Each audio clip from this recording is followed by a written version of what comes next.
Hi and welcome back. This is Stuart from First Beat. As you know yesterday, I hope you know yesterday, that I tried to inflate my life jacket as a test before the first race of the season. And unfortunately, you may have all seen that it failed.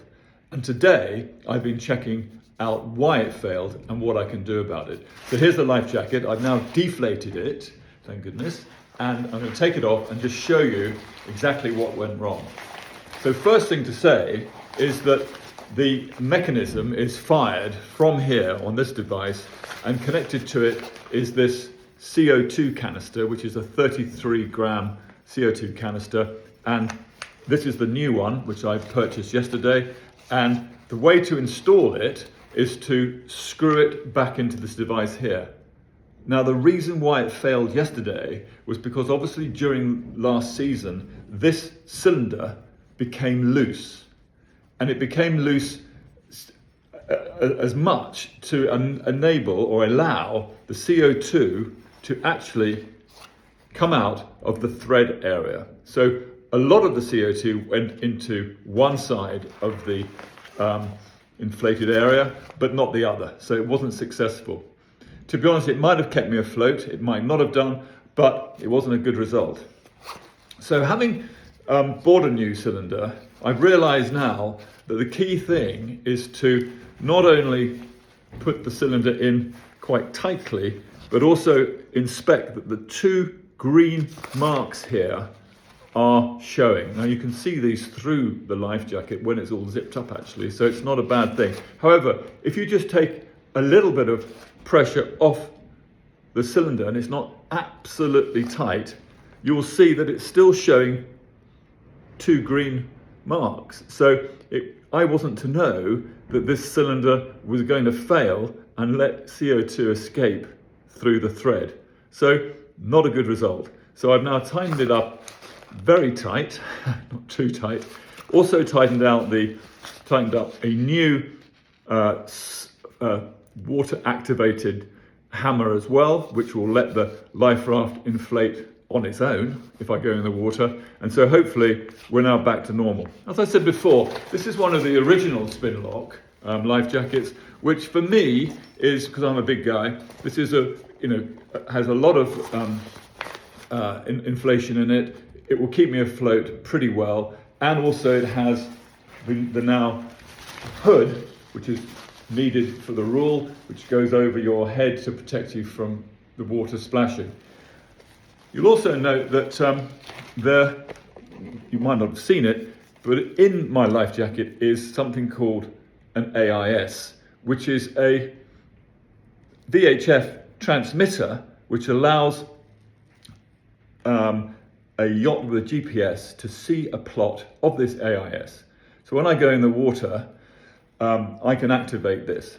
Now what I realized is that when it's attached to the life jacket, you'll notice that there is a number of things you have to do to ensure that it goes off. First of all, this is in the armed mode. In other words, it's been armed by pushing this red part of the device down lower, and then placed over the top of it is this plastic shield which says armed on it, which means that you know this is armed. And it's armed because this red slider is down on top of the base of it.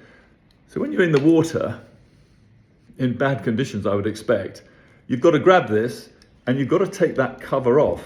Now, just so you know, it's not that easy to get the cover off. But once the cover's off, then you can pull down this grey part and flick it to the right, and it'll release the aerial, which is a long, shiny piece of metal which flicks out, and this will start transmitting on the VHF signal that's required, and it'll appear on a GPS on other boats around you and on your own yacht, hopefully. And then once it's there as a GPS plot, you can then sail the boat to that location, which will be where you are. So this device goes inside your life jacket, so it's there at all times. You don't have to put it in your life jacket. You can have it in your pocket, of course, but it's in your life jacket for a purpose that means that when you go in the water and you've got the armed cover on it, you have to remove the arm cover, which is quite tight, and then let it go off. So it could be that this isn't that great in many circumstances. A, if you're unconscious, and B, if it's freezing cold and you can't get that cover off and you're sort of struggling.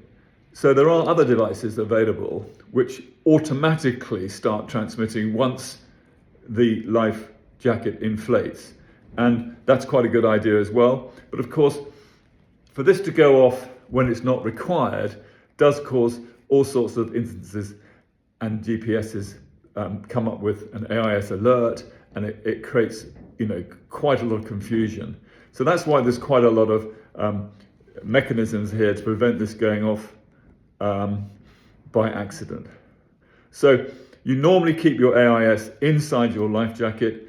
It has to be manually activated. Some of the new devices automatically activate. Some of them may be simpler than this, but this is the one which I believe quite a lot of the offshore racing fleet in the UK particularly will be using. So it might be worth just having a look at this yourself and perhaps practicing, see how it works, and making sure that it is actually connected to the inside of the life jacket as well. You don't want, this is the cord which I undid earlier actually, but ultimately this needs to be connected to the device so that when the life jacket inflates, it doesn't just drop into the water and disappear, of course.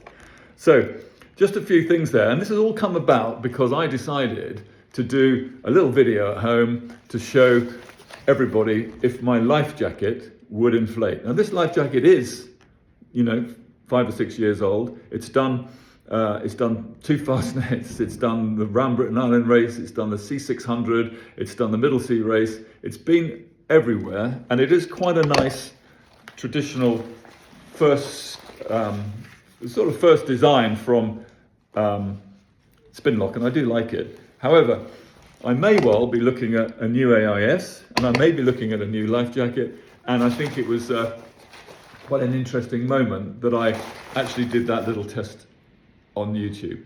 So I'll post this one up today as well. Tell me what you think. Thank you very much.